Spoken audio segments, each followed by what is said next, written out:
Par ici les magouilles, musique et compagnie.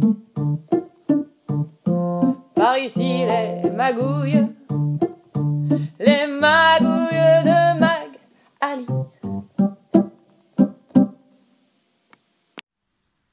Salut la meute. Première vidéo. Alors du coup on va commencer doucement. Aujourd'hui je vais vous donner juste quelques conseils à suivre avant de chanter pour bien préserver votre voix.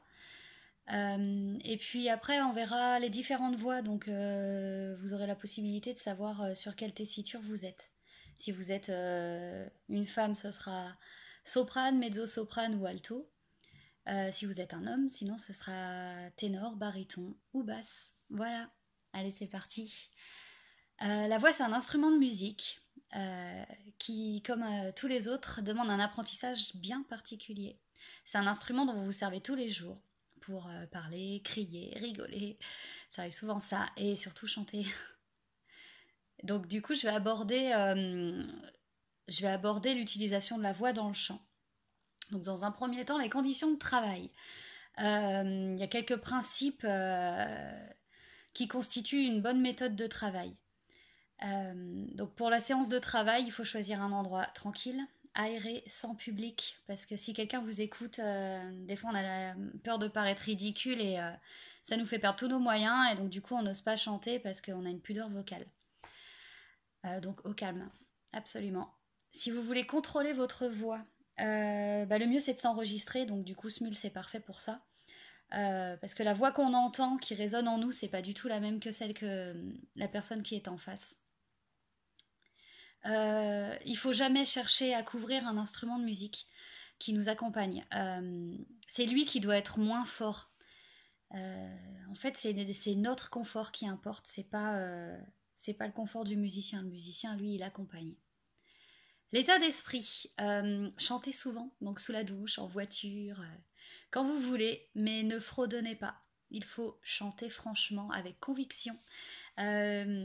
Le mieux, c'est de projeter sa voix, d'essayer d'imaginer qu'on essaie de chanter pour quelqu'un qui est beaucoup plus loin, devant. Et ne criez pas, sinon vous allez vous abîmer les cordes vocales. Quand on n'est pas bien dans sa tête, ou même un peu malade, enrhumé, pas en forme quoi, il faut pas se forcer à chanter. Apprendre à chanter, c'est pas toujours une partie de plaisir, mais ça doit jamais être une corvée. Donc reporter la séance de chant à plus tard, voire même au lendemain si vous le sentez pas. Quand on le fait sans conviction, de toute façon ça fonctionne pas. La position, le plus simple en fait c'est de se regarder dans une glace pour contrôler d'éventuels défauts qu'on peut avoir, des tics, des grimaces, la crispation du visage aussi. Quand la bouche est trop fermée ou trop ouverte, il faut pas que la mâchoire non plus soit trop avancée. La position des lèvres dans la prononciation, c'est pas toujours celle qu'on croit. Quand on chante dans les aigus, il faut pas lever le menton. Au contraire, le mieux c'est de se poser et puis de projeter la voix pour essayer d'imaginer que la tête c'est comme une cathédrale, comme une caisse de résonance. Si on met la tête en l'air, de toute façon, ça bloque les cordes vocales. Elles sont comme ça et elles sont tendues. Donc du coup, c'est plus difficile de sortir le son. Le mieux c'est de se poser et d'être droit. Donc ne crispez pas la mâchoire, faut pas serrer les dents.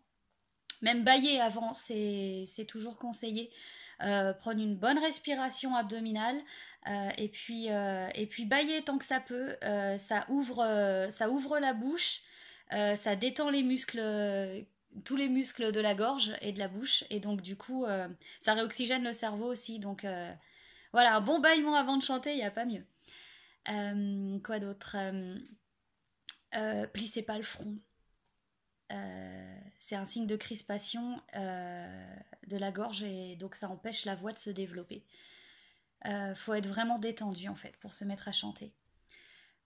Si vous êtes assis, il faut vraiment avoir les pieds, faut pas avoir les jambes croisées, les pieds bien posés au sol, bien parallèles, et puis les épaules baissées, pas non plus complètement relâchées, mais faut juste avoir une posture droite.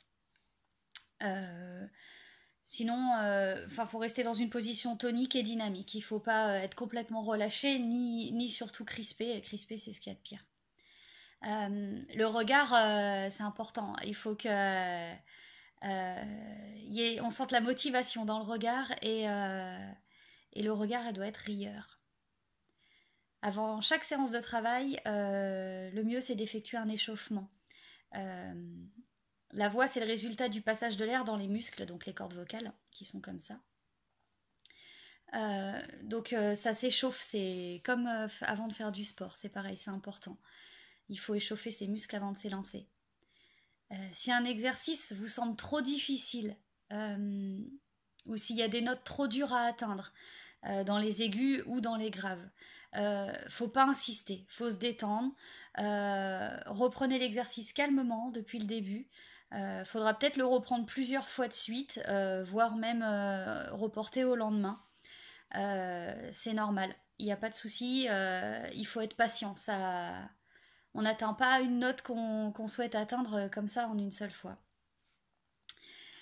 Donc les différentes voix. Alors les voix sont classées en différents groupes selon leur tessiture. Donc la tessiture, c'est la hauteur de la voix.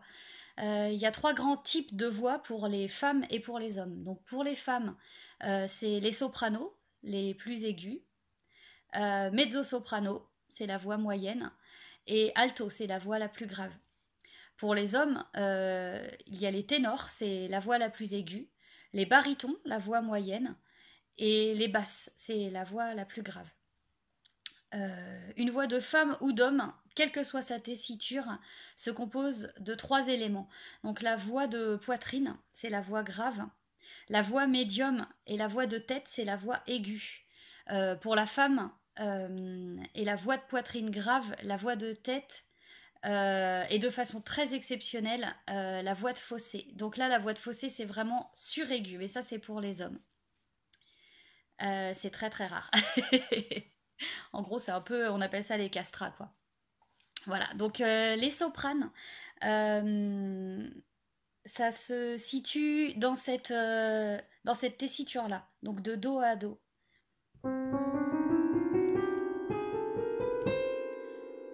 Ensuite, pour les mezzo-sopranos, on est sur un la.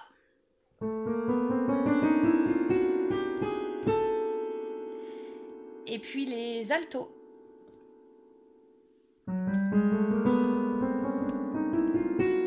Voilà. Donc en fonction de votre voix, vous vous situez dans une des 3. Moi, je suis mezzo-soprano. Ensuite, les ténors. Donc là, c'est les hommes. C'est de ré à la.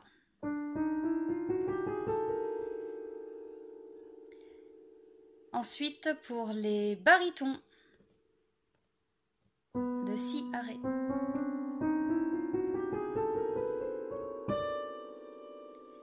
Et pour les basses, on est sur du fa jusqu'à mi. Voilà, je crois que j'ai dit une bêtise. Pour les ténors, c'était ça, de ré à la.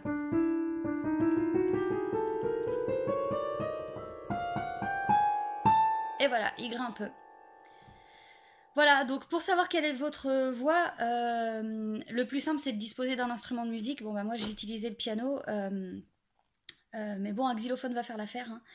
Hein. C'est facile de définir votre voix en jouant les notes que vous chantez et en vous référant au classement que je vous ai donné juste avant. Par contre, attention, hein, ce sont les étendues vraiment maximum. Ça signifie pas que... Enfin, en fait, ça signifie qu'une voix qui n'est pas entraînée, elle peut ne couvrir qu'une seule partie de la tessiture. C'est pas grave, c'est normal. Je vois par exemple, moi quand j'ai commencé à chanter... J'étais mezzo-soprano, j'arrivais pas à passer chez les sopranes. Et puis à force avec l'entraînement, bah maintenant je suis soprane. Donc voilà, à la base j'ai une voix en plus, on dirait pas, mais j'ai une voix plutôt grave. Donc en fait moi je suis alto, mezzo-soprano, soprano. Mais c'est l'entraînement, j'ai commencé mezzo-soprano. Donc, travaillez avec plaisir. Et puis, surtout, kiffez quoi. Allez, gros bisous. Salut les louveteaux.